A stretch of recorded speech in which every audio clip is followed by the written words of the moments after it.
Hartall. I'm Head of Strategy at NHS Elect, and we are also recording this webinar, just as an FYI. A few housekeeping. If you've attended any of these, you would have seen this. So the webinar will be an hour and a half. As I mentioned, we are recording it. So if you're interested in that recording afterwards, you can find it on the Teams channel. And we're also going to be circulating the slides via email and any links we put in the chat as well. So don't worry about trying to write any notes or save things down. We have some time at the end for Q&A, but as we always say, if you've got any questions throughout, please feel free just to put them in the chat. And if we've got time, we'll answer them as we go through, or we'll bring those in at that Q&A session. And then finally, again, if you've joined, we use MS Teams polls just to get some feedback and thoughts from you at certain points. So when you see that poll pop up, please do vote. In terms of our agenda today, so we will focus first on measuring improvement, talk about the dashboard, procurement data, using Hull as an example, and also talk about a measurement tool that exists, and then go into discussing developing a business case. And again, there's a guidance tool in there that we'll be highlighting.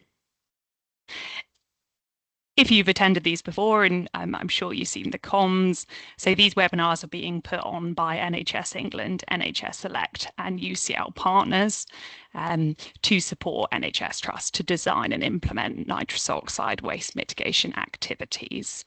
And it's based on the nitrous oxide waste reduction toolkit. So today on the call, you've got some colleagues from NHS England, NHS Elect and also UCL partners. We are now at the 9th webinar, so our second to last live webinar. All of the previous ones have been recorded, and there's also slides available for the webinars that were live. All the information is on the Teams channel, so if you want to check out any of the previous ones that you might have missed, please do go ahead and have a look. We also are hosting 2 general drop-in sessions, so they're really open spaces to bring any questions you have, and they could be about things that have come up in the webinars or wider questions to do with nitrous oxide waste mitigation. We had one a couple of weeks ago, and we've got one coming up on the 20th of March. And then this is just a note to say that the webinar series have been designed and structured to sequentially follow the nitrous oxide waste reduction roadmap that you can see on the slide. And we're now moving with this webinar towards the end of that roadmap. And if you haven't heard already, the nitrous oxide waste reduction toolkit is now available. So Angeline's going to post the link to it in the chat. The content from these webinars has been based on the toolkit, the tools you're seeing from the toolkit and various of the case studies shared. So do check it out. It's got lots of useful information in it. So we're just going to do a quick poll. You might have done this one before. So it's just to understand where you would say your trust is at in terms of their nitrous oxide waste mitigation work. So I'm just going to launch it and it should pop up. So we do it each one. It's just to get a feel for who's in the room. It's all totally anonymous. But if you're happy to share, it's just useful, especially Katie and Claudia when they move on to the detail of the presentation, just to understand where people are at and therefore what they might find most helpful. So hopefully that's popped up for you. And once you've submitted it, you should also be able to see the results from other people appear in the chat. Yeah, great. I can see various people have voted. Thank you. So I'll just give it one more second. It will stay live as well. Again, totally anonymous. And that's great. So it looks like we've got a range of people at different stages. So some people at the more beginning stages, but also just under half that are implementing waste mitigation activities and optimization activities. Thank you. Yeah, and totally note the point that progress might vary across the areas and sites within your trust. So it's really just the most relevant one. Thank you. And then just in terms of the objective for today, so it's aiming to increase confidence in measuring and monitoring improvements over time and how to develop a business case for this work. So the final thing from me is we're just going to ask you to rate your current confidence at measuring improvement. Let me just launch it. And then what we'll be doing at the right end is just a repeat of this, so a post measure. So it's just to get a feel of whether we met that objective that I said of helping to increase people's confidence. Again, it's totally anonymous. So please feel free to be open and honest.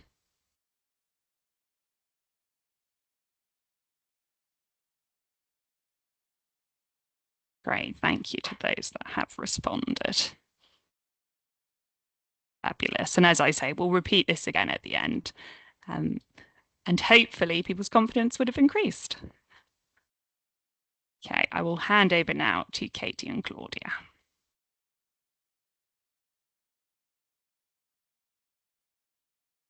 Great, thank you, Ella. Let me just share my screen. And also apologise because there is some drilling happening right outside where I'm working. So apologies if you can hear that.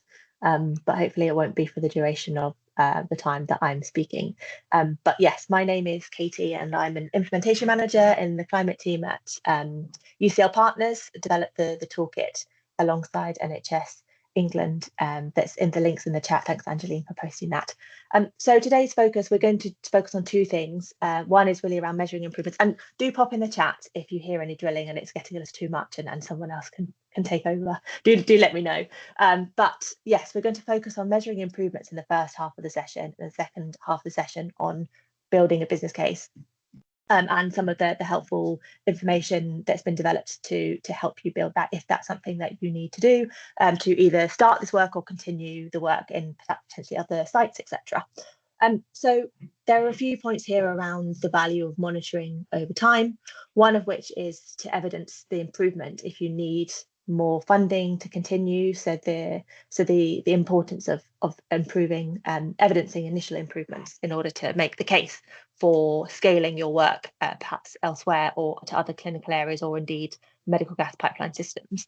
To share evidence in impact evaluations, so for the trusts, for your trust green plan or other impact evaluations, to be able to demonstrate the impact of your initiatives and the quantity of waste reduction that's occurred.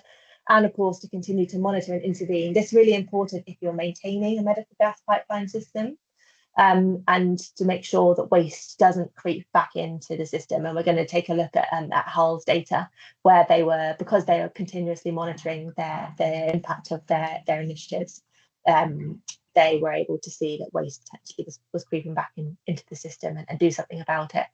And building a business case, it's quite clear, obviously, that if you need to, that evidencing the need for change and why action is necessary. We're also going to talk a little bit, Claudia's going to go through 3 reasons why you may not need to build a business case, to put together a business case, and three ways trusts have managed to avoid business cases in doing this nitrous oxide waste reduction work, which may be helpful for you if you're thinking about requiring funding and starting one to proceed or to continue.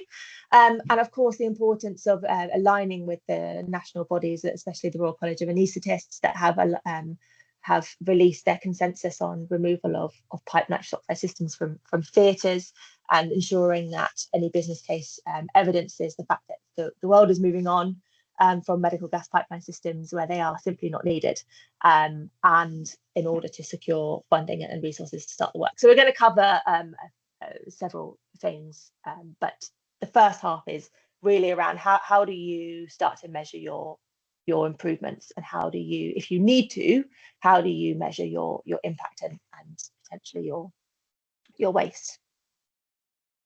So just before we start, there are a few context and learnings that we have developed based on hearing from trusts that have done this work. A big part of writing and developing the toolkit was really gathering all of the insights across the multiple trusts that have done this and started this work already. The first is really to determine if a business case is needed. As I mentioned, some trusts have already managed to do this work without putting together a detailed business case. So, for example, utilising existing budgets when they can determine that there is going to be in-year savings. We'll mention that a little bit more in more detail later on. But really to think about whether or not that is needed in the first place, and if there are opportunities to think strategically about how to get resources to do this work in an alternative way. The second is to scrutinise the high costs. Again, this is related to business cases. So trusts have found that some manufacturers and suppliers can quote for implementation packages that aren't necessarily required. And it'd be interesting to know if anyone on the call has experienced that. And I think one of the key things in these webinars, and indeed the toolkit, is helping to understand what that looks like across different trusts, and to communicate across different trusts to help understand what does feel like a reasonable adjustment and quote. So just really checking with your internal teams, your medical technicians, your engineers, to understand what is really needed when it comes to the high costs, especially around decommissioning that some trusts have found.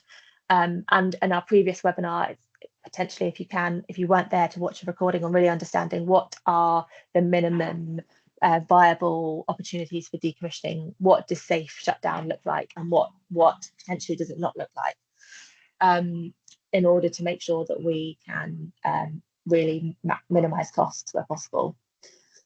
The third thing is really around addressing retrofitting. So this is a more expensive option for theatres, and really thinking about if that is needed or not. This is something really for costs in the economic case. In the business case, trusts have found that actually it's like I said, it's more costly, but also potentially more wasteful if you're thinking about a large main theatre suite of sort of 10 or 15 theatres, and retrofitting each of the anaesthetic machines in those. That's 15 size E cylinders, which, if they're not used to capacity, and rarely are they in main theatres, that can lead to additional waste when that smaller cylinder is not being used it's not used to completion. And also, if you're retrofitting all your machines, you need the same number of cylinders, which can also mean you have to think about the storage of those cylinders, and that becomes much more of a concern when you need one per theatre suite, versus really thinking about the understanding of how much clinicians use, and being able to understand how many cylinders, and using trolleys to service that need. So that's something else that trusts have found is important when considering business cases. Another thing for business cases is really to think about opportunities for time savings. We go into a lot more detail on this later on when it comes to the economic case, and we think of all the potential savings this work can enable. And something that some trusts have started to think about are the time savings that may occur. So time savings certainly at the medical gas portering side, not needing to change over the banks on a manifold, on a large manifold, which can take time. And also time saved from the perspective of authorised persons and engineers at an estates team, who usually go through the manifold sites and check and update them. Obviously, that's not something that's required when there are no longer manifolds serving clinical areas for nitrous oxide. And so that's something that we can talk about in more detail. A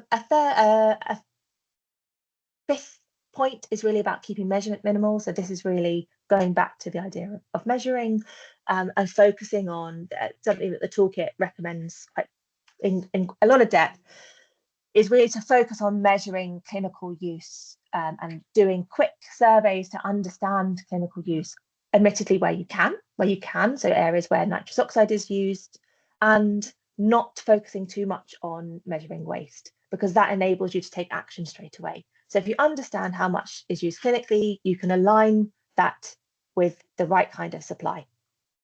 However, there will be moments where you may want to measure your waste and compare your waste levels, understand your volume levels, to be able to create business case arguments to expose sort of the level of waste that's happening in your trust. It can spur action, and it can really identify and explain the size of the problem. So we're going to talk through how you can do that if you need to for a business case. And the final point is really thinking about including optimization and checks in any business case. If you're retaining a medical gas pipeline system, if you're fixing a medical gas pipeline system, the project continues and there is going to be budget that's required or time that's required for this to happen. So really making sure that that is considered in a business case rather than the initial actions that will be needed to be taken to run perhaps tests or indeed to do some initial fixes. This is obviously a much more longer term view of maintaining a medical gas pipeline system to keep it as lean as possible. So thinking about measuring improvements, moving to what is measured. So this is going to run through each stage of the project. And if you've been to a previous webinar, you will have seen this slide before. But really at the start, before you run an initiative, you want to really try and understand your volumes of supply. So how much larger is your supply volume in a medical gas pipeline system to what is used clinically? And there are two ways to identify your procurement volumes. One is the Greenit NHS dashboard, and another is the procurement data that is usually held by pharmacy procurement teams. And we're going to talk a little bit about both of those. During the project, you're going to want to look at your clinical use. So you'll want to run a survey, perhaps to understand how much is being used clinically across the areas that need it. And you're going to want to compare that against your procurement volumes to understand your waste. So how much is really used versus how much is supplied. And then understanding process measures. So at this point, when you're running the project, you may want to, and some trusts have started to think about what are some of the process measures at this point would we want to understand. So for example, time saved, costs saved, emissions saved. These are all the process measures whilst you're running the project that can help you understand the impact. And then afterwards, there's an opportunity to keep measuring the procurement volumes. Again, potentially perhaps something that is worth considering when you're maintaining your medical gas pipeline system, but also really important for any kind of clinical supply, just to make sure that you don't see cylinders creeping up in terms of procurement volumes, which could indicate that there is an issue or something to investigate to understand if your interventions are still in place and still working effectively. So thinking about Hull. So this is a screenshot of Hull's nitrous oxide oxygen mixture, so gas and air volumes, procurement volumes from 2018 to November 2024. And it's pretty self-explanatory what's going on in this graph, but just to make it clear that obviously this is the Greenit NHS dashboard, and Hull are able to see across the entire trust the volumes of gas and air of nitrous oxide oxygen that are being returned from their supply. So this is the data, this is the supplier data, the pharmacy procurement data. NHS England also use that data to build the Greenit NHS dashboard. So that is an indicator of use. Return cylinders is obviously an indicator of use. Sometimes they're returned empty though, so it's worth noting that potentially it's not necessarily about use. Expired cylinders can also be returned and vented to the atmosphere. But either way, it's a good proxy to understand the turnover of volumes of gas in a trust. So in August 2021, Hull, and I might get the date slightly off, unfortunately Mark's not on the call, but around sort of spring, summer 2021, Hull rolled out an initiative to encourage midwives in the maternity suite to unplug tubing, unplug demand valves from the walls when they're not in use. And this led to a significant decrease. I think that's probably over an 80% decrease in the volumes and the turnover of the gas. So they were returning fewer cylinders, which implied much less use. And they continue to monitor their data, and they continue to monitor the Greenit NHS dashboard, something that trusts are starting to do at medical gas committees, and bring this up discussed there. And around May onwards, sort of spring 2023, they noticed that the return volumes of nitrous oxide oxygen were increasing again, not to the same volume as previously, but they were increasing again. And because they were monitoring this data, they were able to understand what, or certainly initially investigate what might be causing this problem, and then roll out a mitigation. So what Hull did was run another communications campaign to keep the tubing for the mouthpieces, the demand valves in maternity, unplugged again. So they ran another communications campaign to remind staff to do this, and they saw a reduction again.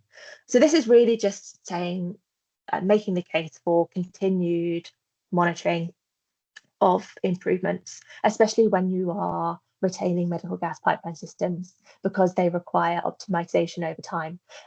So this hopefully is a good indicator of how to really think about ongoing measurement and the use of the Greener NHS dashboard in which to do that. However, the Greener NHS dashboard looks at trust level, not a hospital level. So we're going to suggest a way of doing this if you are indeed more interested, and it would be more helpful to look at this at a hospital level. So just before we go into the details of procurement volumes and the data sources to use, there are what we see in nitrous oxide waste reduction work is a mix of interventions depending on if your area is of no use, of low use, or of high use. And as we've gone through the previous webinars, if an area is of no clinical use, you can simply decommission the medical gas pipeline branches that feed that system, or indeed if there's one manifold feeding that clinical area, you can decommission the manifold. In areas of low clinical use, there is the opportunity to convert that area to rely on a portable cylinder supply to enable that clinical supply to be better aligned to clinical use. So you're using smaller cylinders, you're using fewer cylinders, so it's much more matched to how much is really needed. And there's a whole different array of different portable types of portable cylinders, including on the screen there, you see the image of the trolleys with a size E cylinder on that. Some trusts are also beginning to explore the option potentially of size Fs as well. And if you are looking to optimize an area of high use, there are several different interventions. It really depends on what works best for you in your trust, in your hospital, and for the clinical areas that use this gas. There is a combination of options, which includes decommissioning and converting to a portable cylinder system, or maintaining a medical gas pipeline system, moving it closer to where it's needed, reducing the pipeline length, repositioning and resizing it, and fixing leaks, and continuously optimizing that.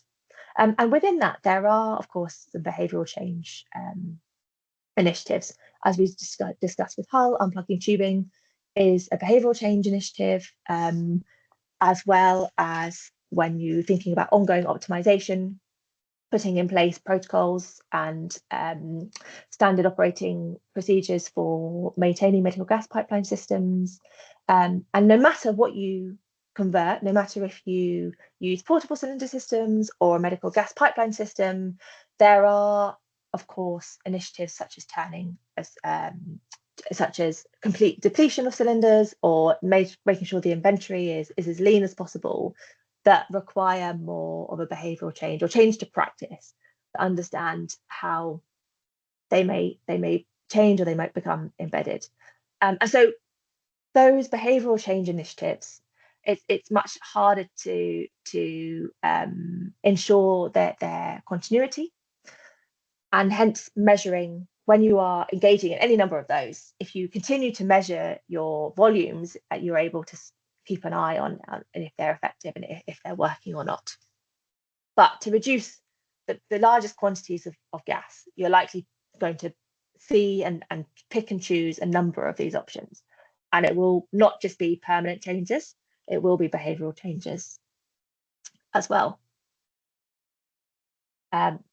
So going back to procurement volumes, how can they be measured? There are two ways that I've mentioned. One is the Greener NHS dashboard. And if you don't already have access to that, you are able to with your NHS email address, and we have some either now or after I've finished speaking. Oh, it's gone in now. Great, thank you. You can sign up to the NHS dashboard using the information and the instructions in the chat there if you don't already have access. And what that will show you are the volumes of litres and also the emission equivalent of your nitrous oxide and your nitrous oxide oxygen returns for your trust. That's what that data shows you. What your pharmacy procurement data will show you is the same, but broken down by hospital. So this will show you how many cylinders you are buying each month and how many cylinders you are returning each month, and the size of those cylinders and the gas type of those cylinders. And it will show you by all of the different accounts that your hospital has. So your hospital within your trust, one hospital within a trust, might have several different accounts with a supplier through which they buy gas, and it will list all of those different accounts, the name of those accounts, and it will share with you. Sometimes an account is associated with a manifold, sometimes it's not. And it will show you how many cylinders that the pharmacy procurement team buy every month for nitrous oxide and nitrous oxide oxygen, and how many are returned. And that can be helpful. And we're going to talk a little bit about the pros and cons of each of these data sources now. So the Greener NHS dashboard, one of the benefits is that it can help you understand your purchasing patterns over time. It's already visualized in graph form. You don't have to create, you haven't got the raw data, you don't have to create a graph. It's there for you to understand the patterns of your purchasing data for your trust. It can also demonstrate your progress in reducing nitrous oxide. Again, you don't have to create the graph is there for you. And as you'll see with Hull's example, you can see quite clearly when your interventions are in place and when the nitrous oxide work is being successful. And you're able to navigate that dashboard to really understand what might be happening at other trusts. So you have access to all of the data that NHS England has. So you're able to understand what might be happening elsewhere. And if you see indeed large volumes of gas decreasing at certain trusts, it might encourage you to contact them and understand what might be working at their side.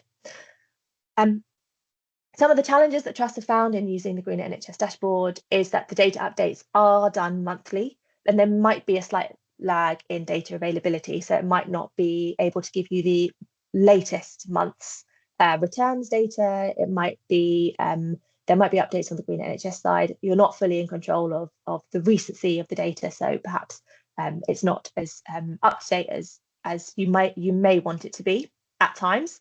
And of course, it doesn't offer a drill down into the hospital level. It provides that trust level view only. So if you are, for example, running your changes hospital by hospital, and there's still large volumes of waste happening at a hospital that you haven't yet started the work in, it might be hard to see the evidence of your changes in the trust level view. And you might want to create, and we're going to talk about this now, but you might want to create a hospital level view to understand the impact that you're having. Moving on to the pharmacy team data. So in terms of requesting data from pharmacy teams, there is the procurement data that they will be able to share with you. That comes from the supplier, and for most trusts, the supplier is BOC.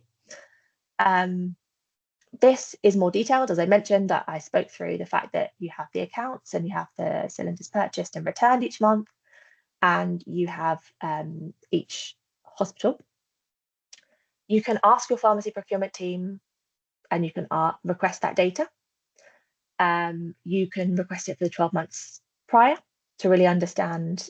You don't need to have requested this data already. Even if you've started your interventions and you're well on your way, you can contact your pharmacy procurement team and they will be able to supply you the data from before you started those interventions. So it can be relevant for no matter what stage you are in your work. And then you can review each hospital's supply volumes and compare them to your clinical use patterns if you have them, your surveys, and measure and calculate the equivalent carbon emissions. And we're going to use the tool to help. So it's helpful to understand that pharmacy procurement data is there and the pros and cons of that. A pro that it offers that the GreenNet NHS dashboard doesn't offer is that it's more granular, as I've mentioned, and you can compare it between hospitals. You may want to use it to really identify the size of the problem for your business cases going forward. So it helps you understand what that baseline is. How much before you run any interventions, going back to the dates before you did that, how much volume, how much gas was the trust buying and bringing in, and how much was it returning on a monthly basis? And because it's more granular, it can provide more accurate tracking of progress over time. Some of the challenges are, of course, that data sits potentially outside of your remit if you're not in pharmacy procurement. So you'll need to obtain that data. Sometimes going to the Medical Gas Committee and requesting that can be useful because there may be a pharmacy procurement representative there. Initial data interpretation may be time consuming. It is raw data, it's a big long table. And you might need to sit with it for a while to understand and interpret it. And the supply data doesn't reflect how much gas the trust is using, only how much it's procuring. So going back to the point I made before, you will get in that data how much the trust is buying and how much it's returning. But if it's buying too much and it's returning too much that isn't getting used, that sometimes happens. It's not necessarily an indicator of use, it's the indication of how much is being bought and how much is being returned. You would assume that that's use, but sometimes if there are, sometimes trusts can come across, hospitals can come across large cylinders that have been stockpiled, that have been sort of left somewhere and potentially forgotten about and then returned to the supplier. You'll see an increase in that month of returned cylinders. And that might mean that there's been an increase in use that month, but it might also mean that somebody's found a bunch of cylinders and returned them that month. But it is the best indicator that we have to understand what the turnover is like over, and that's why, looking at month by month and building up a picture over time rather than looking at one data point can really help to build the picture and understand what's happening before you implement and what's happening after you implement. So we're going to go through a couple of scenarios now that will help hopefully breathe a bit of life into this theory behind measuring waste. And I added these case studies quite last minute because I hope that it helps bring this alive a little bit. So go with me on this journey as I explain the scenarios here that we have, and it would be good to hear in the chat if this is something you've done. And I'm going to showcase the measure and calculate emissions and waste tool that is part of the toolkit to help you do this work. So the first scenario is we need to calculate waste. Potentially that this hospital, Sunflower Hospital, needs to write a business case to understand and to move forward on reducing their nitrous oxide waste. And in order to build a business case, they really need to impress upon decision makers the size of this problem and the opportunity for improvement. Okay, so you'll see here that this hospital has one nitrous oxide manifold. And you'll see there on the right hand side an image to represent that manifold. It's a 3x3 manifold. So that means that there is two banks of that, sorry, that should say 2x3. That's a 2x3 manifold. So you'll see that there is 3 cylinders on each bank. And the size of the cylinder is a G. And the procurement data, so this team have the procurement data supplied by their pharmacy team, and they can see that each month the medical gas porters put in a request to buy 3 size G cylinders every month. So they can see that 3 size Gs are coming in every month and 3 size Gs are returned every month, which implies that the turnover of that manifold is 3 size Gs every month. The team have done an exercise already to understand which clinical areas are served by this manifold. So they've understood where that medical gas pipeline system goes, and it goes to 3 areas. It goes to obstetric theatres, it goes to paediatric dental unit, and it goes to main theatres as well. All of those areas are served by this manifold. And because they want to understand use quickly, they've done a survey, they've run a quick survey in each of those clinical areas to understand the usage of this gas. And the results are there below in the slide, 1, 2, and 3. So every month, the clinicians working in obstetrics have said that they use around 100 litres. And these figures are indicative, but they're exemplary only. They're not necessarily representative of these clinical areas in general. But obstetrics theatre clinicians are saying they use about 100 litres every month. Paediatric dental colleagues are saying that they use around 200 litres a month. And in main theatres, actually, they've done a survey and they've realised that nobody uses it at all and they don't want to use it. That's the case we've seen in some trusts. So they don't actually want a pipeline system. They don't want any system to use nitrous oxide because they're moving away from it in those areas. So that's the picture at this hospital trust. So we've got here how big the cylinders are and how many of them supply the manifold, the size Gs. And we've got our turnover data. We've got how many cylinders are being bought every month in our pharmacy procurement data for this particular account. And we can see that there's 3. There's 3 coming out, there's 3 coming in, and there's 3 coming out. And then we've got our clinical use data. So using all of these 3 inputs, we can calculate the waste that is occurring for this particular manifold that serves these 3 clinical areas. So the team want to understand how much waste is occurring in order to build their business case.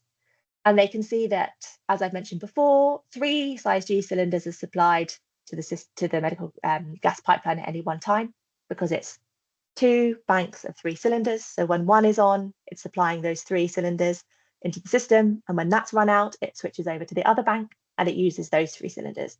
So at any given time, there are 3 cylinders, 3 size G cylinders supplying that manifold. And each size G cylinder contains 9,000 litres of nitrous oxide. So we can work out the volume that is pumped into the medical gas pipeline system. And that is around 27,000 litres a month, because we know 3 are bought every month and 3 are returned every month. So the turnover of that manifold is 3 size G cylinders around 27,000 litres a month. And working that up to a year, timesing that by 12, is around 324,000. So you've got that understanding of the volume of gas it takes to maintain that medical gas pipeline system serving those 3 clinical areas. We also know our clinical use data. It was monthly and we're now converting it to yearly. So the obstetric theatres are about 1,200 and paediatric dental 2,400, and main theatres is 0 litres, they don't want it. So we've got our inputs here to calculate our waste. So I'm going to go to the tool in a minute, but that's the kind of inputs, that's kind of the data that's useful to understand waste levels. So what they want to do is they want to understand how much waste is occurring through that medical gas pipeline system. They also want to understand how many portable cylinders they're going to need to meet the demand for obstetrics and paediatric dentistry. So now they've worked out clinical use, they now need to align that with the right amount of supply. So they need to understand how many portable cylinders are going to be able to supply what's needed every year. And they want to understand their carbon savings as a result. So I'm going to stop sharing this screen and I'm going to go over to the tool, and hopefully we'll be able to pop a link in the chat as well for this. But you'll see here this spreadsheet, this Excel, and we've got several tabs on it. One is our emissions calculation tool, one is our consumption and waste tool, and one is our improvement chart. So we're going to focus first on the consumption and waste. And we've popped in this table here to make it easy for anyone to be able to work this out by clinical area. So our first clinical area was obstetrics. I'm sorry if I'm typing a little bit incorrectly here, but we also know, so we know our annual measurement was 1,200 litres. And then we had our second clinical area, and that was paediatric dental, if you remember. Can I spell that? Yes, I can. And we were saying that that was around 2,400 litres a year. And our third clinical area was main theatres. I'll just put empty, and that was 0.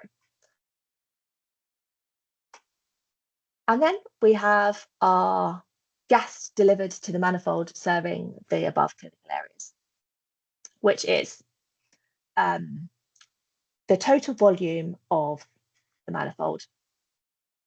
So we have 324,000 litres a year. And I'm not quite sure why this isn't adding up, but it should be. And we should be able to see that we have 3,600 in our calculator. It does work it out for you. I think maybe I've opened up a read-only one, oops. But you will see all that added up, and it will be 3,600 litres, the amounts used by all of the clinical areas served by the manifold, adds them all up, puts them in here. This can be helpful when you've got a lot of clinical areas served by the manifold. And then it's a simple subtraction, subtracting the amount of the manifold is serving to those areas. That's our denominator. And from that, we subtract the amount that's used, and we've got our waste percentage here. So that's a really simple way of understanding the percentages of waste. They also want to understand the number of portable cylinders systems that they will need to install to meet the demand. So you'll see here that obstetrics use 1,200, pediatrics use 2,400. So a simple way of doing that is to be able to go to the calculation tool here. And what this calculation tool will tell you is all of the volumes of nitrous oxide in each cylinder. So for example, we know that in obstetrics, they need 1,200 litres a year, and therefore one size E should be able to maintain that supply for them. That's what they need to continue in their usage. And that's helpful because you can associate costs with different cylinders. So if you know that only one size E is going to be needed over a year, that can give you an indication of how much the cost saving is going to be. For pediatric, it was 2,400. So that's going to be 2 size E's. Obviously, there's a little bit of a discrepancy there, but there's 2 size E's there that will meet that need. So that helps us answer the question as to how many cylinders are they going to need to maintain that supply. And obviously for main theatres, there isn't any. And you're able also to work out the carbon savings, the associated carbon savings. So we know that the manifold uses 3 size G's a month. So 3 times 12 is 36.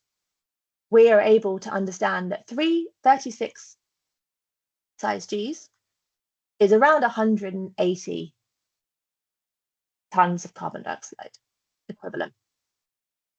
That's what is currently being pumped into the medical gas pipeline system at this hospital.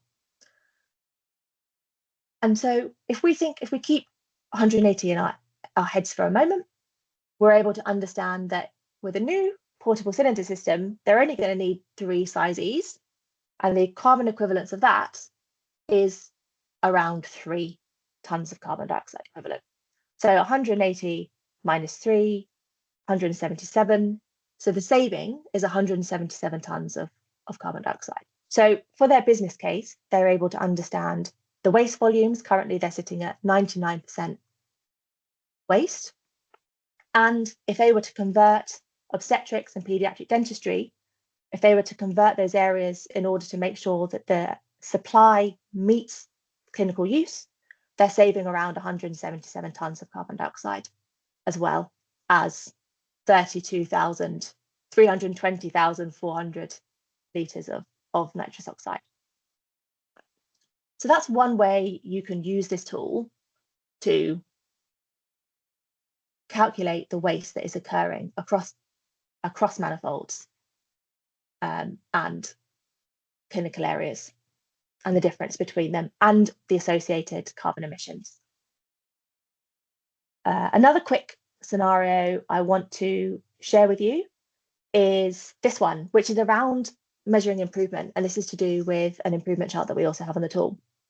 So we're taking another hospital now, Tulip Hospital. They've got a very, very large nitrous oxide oxygen mixture manifold. You'll see an image there. So they've got 10 cylinders, sorry, that should say 10 by 2, 10 EW size nitrous oxide oxygen cylinders there on their manifold. And every time the bank of cylinders is changed over, the pharmacy team buy 10 more. They like to have 10 spare, ready for putting on the manifold when it runs out. So before running any interventions, the team use their procurement data from their pharmacy team to understand how much gas was being bought every month and seeing the impact of the changes. So the first 3 months before they ran any interventions, they could see for 3 months consistently, the pharmacy team purchased 40 size EWs for the manifold. So 40 size EWs every month for 3 months. So if we go back to the tool, we can use the carbon calculator to understand what is the carbon equivalent of that. So if I go back here, we can see that 40 size EWs, just put 40 in here. Katie, can you just, Tanya's just asked in the chat if you can update the global warming potential. Can you just scroll up and show where that? So it's just there at 298, and you can update that to because these emissions factors can change. So yeah, if there's an updated number, I'm not sure if that is the most up-to-date number, but you can just simply backspace and update it. Sorry, keep going. Thanks, Claudia. Thanks, Tanya, for mentioning that. Yeah, it's definitely worth opening these, having an explore of it, and seeing how it can best work for you. But for 3 months, they were buying 40 cylinders. So if we go to our improvement chart and we put in here our maternity unit, we can see for month 1, the carbon equivalence was 179-ish. And this calculator is taken from the Royal College of Anaesthetists calculator that's also available on their website. We've repurposed it with their permission in order to make sure that there's a sort of consistency in how these emissions are calculated, if that's useful to know the background behind this calculation tool. So if we go back to our scenario, we'll see that before they ran any interventions,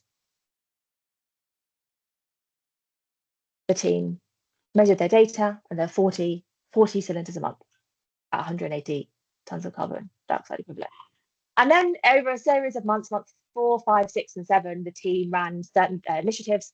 So in month 4, they ran a campaign to unplug demand valves from the walls when not in use.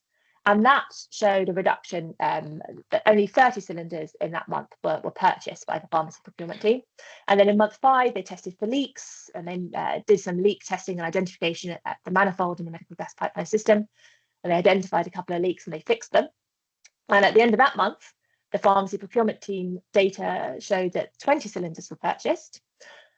And in month 6, they didn't make any interventions. And again, 20 cylinders were purchased. So that turnover probably once every 2 weeks, by the fact that it's a 10 cylinder manifold. And then in month 7, no interventions were made, but the pharmacy procurement data showed 30 cylinders were purchased. So they were able to understand, using their pharmacy procurement data, how much they're buying over time. And I'm not going to go through all of those in the carbon emissions calculator in order to convert them. I've actually got them already converted on a piece of paper next to me. One I prepared earlier in a sort of Blue Peter style. But if we go here, we know that in month 4, they ran that unplugging tubing initiative. And so it was 30 that they procured, which is around 134 tons of carbon dioxide. Month 5, they did those fixes on the medical gas pipeline system, and they saw that the pharmacy procurement team bought 20. That's around 90 tons of carbon dioxide equivalent, according to the calculator. On month 6, they didn't do anything, and they saw again that 20 cylinders were purchased. That's 90 tons of carbon dioxide equivalent. And in month 7, they didn't do anything, and they saw an increase up to 30 procured by the pharmacy procurement team, which is again up to 134 tons of carbon dioxide. So we've got our hospital. Our hospital is our Tulip Hospital.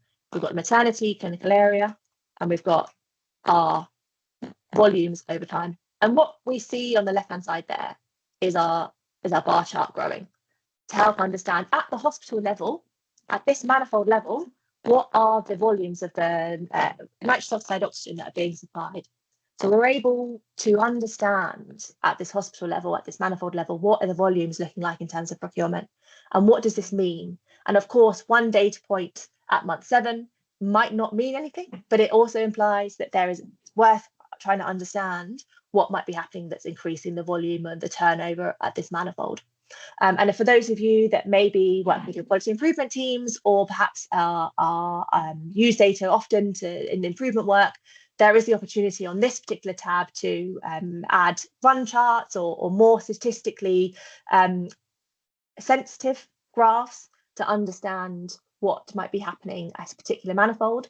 The reason why we've put this in as a bar chart is that you'll notice that you're able to then compare different hospitals, different manifolds. So if I were to put data in for Hospital 2, for example, you would see that coming into the bar graph. So that's what this bar graph enables. Obviously, that's not something that that Run Charts enabled. So it's useful to have your comparisons there, especially when the Greener NHS dashboard isn't able at the moment to show data by hospital. This is a potential opportunity for you to start using this at the hospital level. So I'm going to reshare my screen now, and hopefully it will work okay. That drilling is continuing. And I'm going to pass over to Claudia, who's going to talk through developing a business case. Thanks, Katie.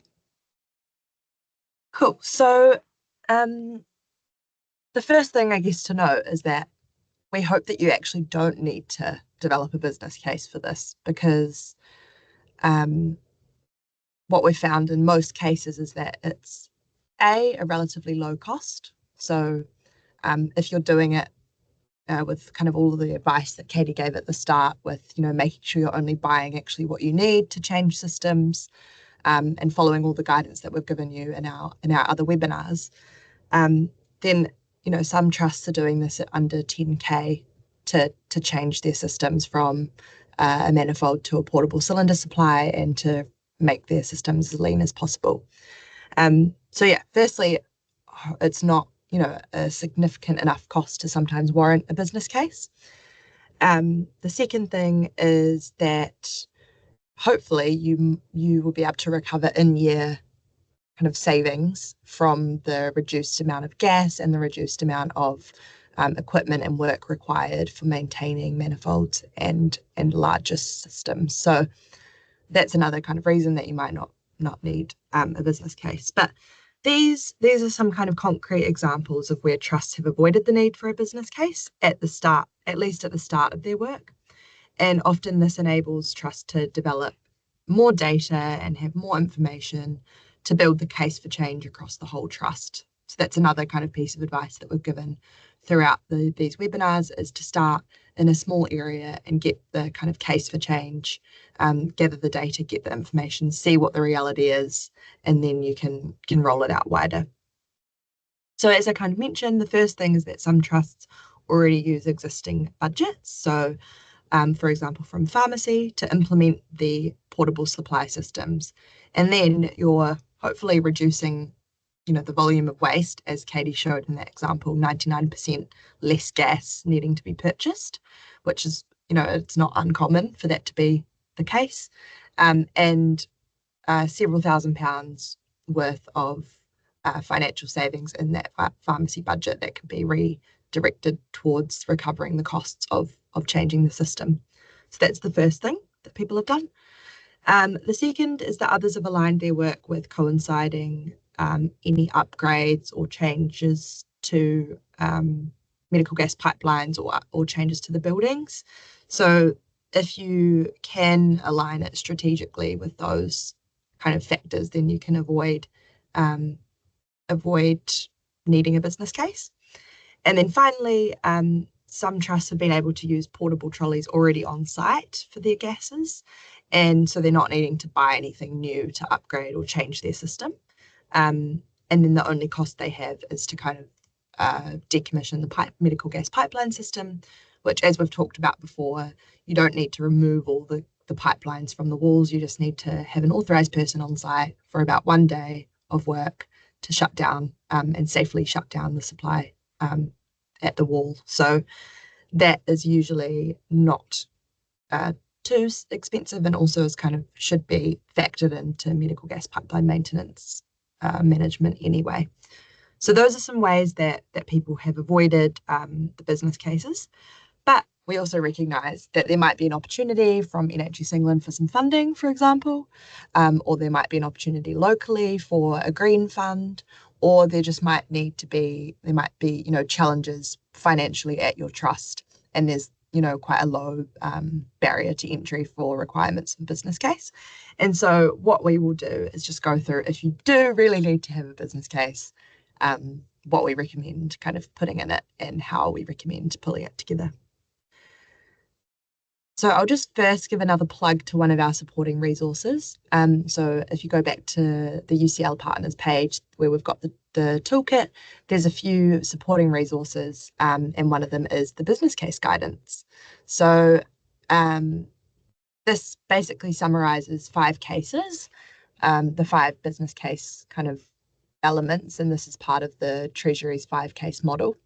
And it also provides links to further resources, so some of the resources that Katie's showcased, and it gives you some example text, so you don't need to rewrite a business case. You can use some of the text that we've already written, and you can just fill in the blanks for things that are relevant to your relevant to your trust. And then finally, we'll give you some potential costs and savings to calculate. So the 5-case model is the standard model for NHS business cases and Treasury's guidance, and it has these 5 kind of overarching themes. So the first is the strategic case, the second is the economic case, the third is the commercial, the fourth is the financial, and the fifth is the management case. And we, in kind of designing our guidance, think that the strategic, economic, and financial are the most, there's kind of the most detail required, whereas the commercial and management aren't so kind of significant for this case, but they are all important and are all part of it. So it's important to kind of consider them all. And just to say as well that depending on how big your project at your trust is, or how big your trust is, whether you're doing nitrous and Internox or gas and air, then that will determine how complex you go in your case. So another thing to kind of highlight is that different trusts have different processes, and it's really important that you talk to your finance and procurement teams to understand the best way to develop a business case at your trust, and there'll probably be some templates and guidance for your trust in order to do this. And so, yeah, definitely seek support from your colleagues that have done this before if you haven't. But the first thing that we suggest doing is developing your strategic outline case. So basically just confirm that this proposal is within your strategic context, and it helps you build a strong case for change, and it gives people an early idea of what the direction is and what option you're going to suggest and what you think the best option is. And we'll talk through a bit about the options in a minute. Then you'll need to develop the outline business case. So this builds on your strategic case by going into a little bit more detail, identifying what the best value option is, and then outlining the likely affordability and kind of opportunities with it. And then finally, you'll develop the final business case. So this is normally during procurement and after negotiation with suppliers. So you would have gone and talked to your suppliers about your options and the different things that you want to do, and got some quotes and pulled that in. And it will kind of give your cemented version that you want to hand over to the trust to make a decision on. So trusts have found that the strategic outline case might take a few weeks to develop, which focuses more on like key justifications without extensive analysis. The outline case might take a few months, as the stakeholders and kind of options need to be considered, and you need to gather all of that information. And then the final business case might take a couple of more months, but can sometimes be pretty quick if the costs are low. And hopefully, as I mentioned, this project might have low costs. And now I'm just going to go into a little bit about the strategic case. So this section normally outlines kind of the work, how the work fits into the wider context. And hopefully this is quite easy for the nitrous oxide waste reduction work, because there are quite a few, national and local strategy pieces, and also some alignment with rural colleges that will help to build the picture of why this is important. And the toolkit also has some helpful, examples of the impact this has made at other trusts, and the benefit that this work brings. So you've got the delivering a net zero NHS, which has quite a clear point to anaesthetic gases and nitrous oxide being 80% of the emissions from anaesthetic gases. You've got the NHS standard contract, which brings in the green plan guidance. You've got your local green plans. You've got Royal Colleges saying that piped nitrous oxide to theatres does not need to be there. And this is a cost saving, possibly in-year cost saving project. So it kind of fits within that wider strategic picture and aligns really nicely with that. Although I'm sure you all, having worked on something in sustainability, know that it's still a trouble to get these projects across the line sometimes, but hopefully just bringing together these strategic points can help to build that case.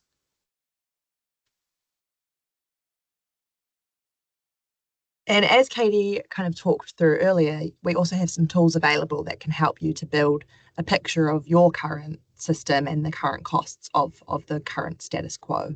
So the baseline data for the gas being procured in litres, the associated costs, how much you're spending, the associated emissions, and then as Katie mentioned, you can build some process measures to understand how much people are actually maintaining and managing these systems when maybe they don't need to.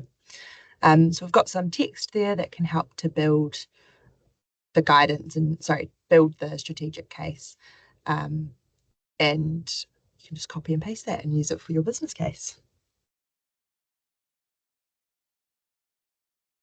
The second element of the business case is the economic case. So this sets to identify that the proposal delivers the best public value. So you're normally going to give a few options when you're doing a business case, and these are normally a do nothing option, so maintain what you're doing. And I think it's important that we consider and we bring in, what the cost of doing that is, which is continuing to maintain and manage a system that is vastly oversized normally compared to what you actually need. So there's the do nothing option. There's a preferred option, which hopefully you can build your preferred option based on the guidance we've given over these webinars and the toolkit. And it's basically to make your systems as lean and as kind of small as possible, as close to clinical use as possible, so that you're not leaving any room for any waste. And outlining the costs of that, which is normally the upfront costs and then a much lower maintenance cost for managing. And then sometimes you can also give an alternative option that's been considered, but maybe not something that you'd recommend. So an example of that might be that you retrofit all your anaesthetic machines rather than doing a portable trolley system. And obviously the cost of retrofitting 20 anaesthetic machines is about £20,000 versus having 2 trolleys, which are £500 each to manage your theatres. And you might have, looked at those two options. And then in this economic case, you give a recommendation of which option is the most appropriate and describe the benefits of that option as well. So Katie's included here an example of her work at King's, where they provided option 1, keep the manifold, and they included the costs over 10 years, which mainly included the visits to the manifold and the maintenance requirements. And then obviously the big cylinders, the big manifolds. The second option was converting anaesthetic machines to take nitrous oxide cylinders, which does not require as much maintenance. And for clinicians at King's, they wanted all the anaesthetic machines to have the cylinders on it. That was a decision of the trust. And so that was kind of the middle option. And then the final option, as you can see, the lowest cost is repurposing trust equipment, so trolleys, and purchasing flow meters. So the second two options kind of give, it shows that that's how you can mitigate waste, but you can also save a lot on maintenance. And then the trust went with the most appropriate option for them. So this is just to talk through some of the economic kind of costs that we recommend building in. So the first one is staff costs. Obviously to implement any new system, you're going to need some oversight, project costs, and training costs. But you're going to have savings in terms of reducing time and portering management, reducing the reduction in potential reduction in maintenance and manual handling. And as you can see from when you kind of look at the amount of cylinders being changed over versus the amount being used, there is a massive reduction in that amount of manual handling. So there's an opportunity there to kind of calculate how much you're spending and utilising staff time at the moment, and then making assumptions about what a smaller system will require. The second area is infrastructure. So there will be costs for decommissioning, there will be costs for potentially putting in some storage or modifying some storage, and then there might be costs for ongoing maintenance of systems, but obviously that depends what you're going to do. But the savings are going to be the reduced ongoing maintenance of that pipeline, the manifold room reutilization, so you might be able to utilize space that isn't otherwise being used, and then often a much more streamlined gas management supply. So there's some cost benefits there. And then equipment, there's obviously going to be cost to implement the new cylinder system, but the savings will be that you're not procuring larger cylinders, you're not maintaining the replacement of that quite complex medical gas pipeline system, and the overall costs, the overall savings will be more. Then there's two other points that you can build into the economic case. So the gas procurement, you're going to have costs because sometimes the cost of purchasing smaller amounts can be higher, if you get what I mean. So you're buying smaller cylinders and fewer, the cost per unit can go up, but obviously the overall cost is going to be much less. And you'll reduce your cylinder rentals and the waste, obviously. And then finally, the environmental impact. So there's always an opportunity to be even more environmentally impactful, but the savings you can build into your business case, massive carbon saving potential, that 99% or 177 tonnes that Katie showed in the tool is a huge potential opportunity. So here's just a quick example of what that economic case looks like. At Hospital A, the manifold that supplies nitrous oxide to day surgery is about 27,000 litres a month, which is 3 size Gs, which costs £90. It's not much, is it? And that's why a lot of this work kind of feels like it doesn't get done as quickly. But then they find that clinicians are only using 1,500 litres a month. So in order to align their supply system with clinical use, they move to a trolley system, which only needs 1 E-size cylinder per month. So they're only needing to switch it out once a month. And it's only a small cylinder, and that costs only £10. So there is a one-off cost of a new pressure regulator and a trolley, which is about £350. But the annual savings within 1 year are 720, and the annual savings of carbon are 156 tonnes. So, you can see already that although it's not big numbers, when you extrapolate it for the year and then across several years and for the whole trust, there's potential for really quick savings. The other elements of the business case include your commercial case, so your procurement strategy. There will be some considerations to think about here. So there might be some contract adjustments or reductions, and PFI can sometimes come into it. So we recommend kind of considering things aligning with your PFI, also being really making sure you scrutinise any costs that are suggested by the PFI or by any suppliers, because often we found that it's actually a lot less than they initially quote. And we recommend talking to other trusts who have done this work to kind of get a sense of what it really should be, or coming and talking to us or posting on the discussion channel in the Teams chat about that. The other part is the financial case. So this outlines the affordability and how this fits in the budget. So as we kind of mentioned, there's an opportunity to kind of utilise the pharmacy budget, because hopefully you get some in-year cost savings, or existing estates budgets on maintenance of the medical gas pipeline system. There might be some other departmental budgets that exist for improvement work, like theatres, and there's also sometimes opportunity for grants, including from hospital charities or kind of greener charities or bits of work like that. And then finally, there's the management case, so just how the project will be managed. And we've gone over this kind of throughout all of the webinars as well. We've got some resources to support. So we recommend, having a project on a page. There's a template that we've got available that people can use. And there's also some project management templates. And really this part should just be high level. So a high level plan for achieving the work, the key roles, any contingency plans, and then any major risks and mitigations.